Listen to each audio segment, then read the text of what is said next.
taking a trip down memory lane, I guess, so to speak, and when I think about the influence my dad has had on my life, it's hard to put into words. From a very early age, my earliest memories were of being in church, going to church. We were there every time the doors were open. My dad has actually been a minister for over 50 years, so we were expected to be in church. God was always a huge part of our lives and on the top of our priority list. Some of my earliest memories involved my sisters and I getting ready for church on Sunday morning, and I could hear Vestal Goodman singing in the background on the Happy Gospel Hour while we all wielded hairbrushes as weapons. And my dad would escape the house early before most of us got up on Sundays, just so he could start his Sunday morning in peace. But I remember as a young child, very young, praying to receive Christ. I asked him to come into my life and save me from my sins, and I promised to live my life for him at a very young age at the leading of my father. And that's probably the best thing that my dad ever gave me, is the knowledge of what I needed to do to be saved and to live eternally in heaven with Jesus. But apart from that, he's shown me how to live life full of joy. My dad's had a lot of heartache in his life. My mom died when I was 15 years old, and it was a very hard time in our family's life. We had to go through a grieving process that was very public, since my dad was a pastor of a large church there in town. And I remember the morning she died, my dad gathering us all into his bedroom. I have 3 older sisters, and telling us, now's the time that we live what I've been preaching all these years. My dad lost both of his parents, a brother, a sister, and my mom, all within a 3-year period of time, and he showed us how to trust God through heartache. Several years ago, in 2001 to be exact, my dad suffered a huge heartbreak.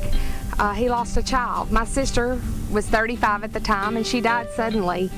Although he grieves her death every day, he has joy still in his life, and he's trusted God to help him through difficult times, to comfort him, and to praise him even in the hard times in life. And that's one example that I really cherish. He's taught me to trust God even when things aren't going the way I would plan, and to trust God and to love him and to praise him even when things seem to be really bad. He loves people. My dad has a way of loving people that aren't loved by most of the world that I find inspiring. He makes friends with people from all walks of life. He makes people laugh.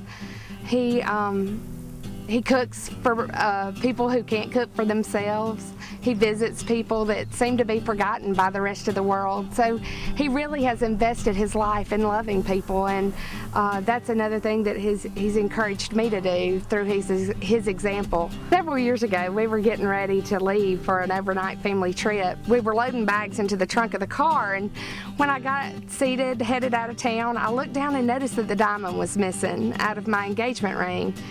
I was devastated. I cried like a baby to lose such a sentimental treasure that Terry had given me so many years ago. Several weeks later, I got a phone call from my dad. He asked me to come see him. He said he had something for me. When I got there, he gave me a diamond solitaire ring that he had worn several years earlier, along with a note that said, "This is for Alicia, my daughter. This is part of your inheritance." I was so thankful for such a sweet gift, and he encouraged me to have the stone made into a ring that I could wear, and I did that. It's something I'll always treasure. But I was really touched by the note that he wrote, "Part of your inheritance." I started thinking about what he had left me, and for me and my sisters and our children and those to come. Exodus chapter 20 talks about God's faithfulness to thousands of generations to those who are loyal to him.